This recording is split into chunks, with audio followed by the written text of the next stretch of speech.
भगवान बाबा हनुमानजी को प्रणाम, महानत्यागी बाबा जुमदेवजी को प्रणाम। परमात्मा एक।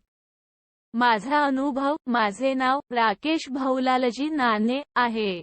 आज मी माझा अनुभव या अनुभव मालिकेत माझा प्रथम अनुभव मार्गात येण्याचे कारण सादर करीत आहे।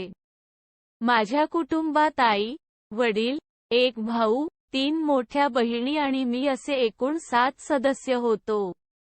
माझे वडील शेतमजुरी करून घर चालवायचे, परंतु त्यांना दारूचे वाईट व्यसनामुळे आमची गृहस्थी विनाशाकडे वाटचाल करू लागली। कुणालाही वाईट शिव्या द्यायचे, भांडण करायचे आणि घरी आल्यावर आईला किंवा माझ्या भावाला वाईट शिव्या देऊन मारझोड करायचे। त्यामुळे आमच्या घरी रोज भांडण होत असे। वडिलांच्या भीतीमुळे त्यांच्याशी कुणीही जास्त बोलत नव्हते। त्यांना एक शब्द जरी बोलले तर खूप वाईट शिव्या ऐकाव्या लागत असे।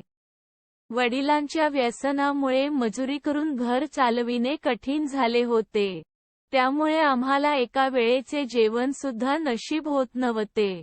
अंगावर घालायला कपडे सुद्धा मिळत नव्हते। मग 7 सदस्यांचा परिवार चालणार तरी कसा? म्हणून माझ्या 2 बहिणी गृहस्थी चालविण्यासाठी व आम्हाला एका वेळेचे जेवण मिळावे म्हणून घर बांधणीचे काम करण्याकरिता दुसऱ्यांकडे मजुरीने जाऊ लागल्या। माझ्या बहिणी स्वतःचे शिक्षण सोडून मला शाळेत जाण्यासाठी पैसे दिले। माझे वडील काम करायचे आणि मिळालेल्या सर्व पैशांची दारू प्यायचे, त्यामुळे आमची आर्थिक परिस्थिती खूपच बिकट झाली होती। म्हणून माझ्या दोन्ही बहिणी काम करायच्या व मिळालेल्या पैशातून घर चालवायच्या। काही दिवसांनी माझ्या दोन्ही बहिणींचे लग्न झाले। त्यामुळे आमच्या कुटुंबामध्ये आम्ही 5 सदस्य राहिलो। मग या 5 सदस्यांचा भार कोण सांभाळणार? म्हणून नंतर माझा भाऊ काम करून परिवाराचा सांभाळ करू लागला। माझे वडील दिवस रात्र दारूच्या नशेत धुंद राहायचे, घराकडे त्यांचे काहीच लक्ष नव्हते। त्यामुळे घरची परिस्थिती खूपच हलाखीची झाली होती। अशातच अचानक माझ्या बहिणीची प्रकृती बिघडली व तिच्या पोटात खूप दुखायला लागले। तरी वडिलांची तीच अवस्था होती व त्यांचे पूर्णपणे परिवाराकडे दुर्लक्ष झाले होते। बहिणीला होत असलेल्या त्रासामुळे तिला दवाखान्यात नेण्यात आले। डॉक्टरांनी औषधोपचार केले पण काही आराम झाला नाही। तिच्या पोटाचा त्रास वाढतच होता। डॉक्टर तपासणी करून म्हणाले, पोटात गॅसेसचे प्रमाण वाढले आहे, त्यामुळे तिच्या पोटात दुखत आहे। परंतु औषधीमुळे काहीच आराम होत नव्हता। बहिणीची प्रकृती बिघडली म्हणून माझी दुसऱ्या क्रमांकाची ताई घरी आली। तिच्याकडे परमात्मा एक मार्ग होता। त्यामुळे तिने ताईला तीर्थ बनवून दिले व त्या तीर्थामुळे तिला आराम मिळाला। तसेच आमच्या गावामध्ये सुद्धा परमात्मा एक मार्गातील सेवक होते व त्यांचे दुःखातून कसे समाधान झाले हे सुद्धा आम्ही अनुभवले होते। त्यामुळे वडिलांची दारू व ताईला होणाऱ्या त्रासातून मुक्त करण्यासाठी माझ्या दुसऱ्या क्रमांकाच्या ताईने केलेल्या मार्गदर्शनामुळे आमची मार्गात येण्याची इच्छा झाली। त्यानंतर आम्ही सर्वांनी विचार करून वडिलांना समजाविले।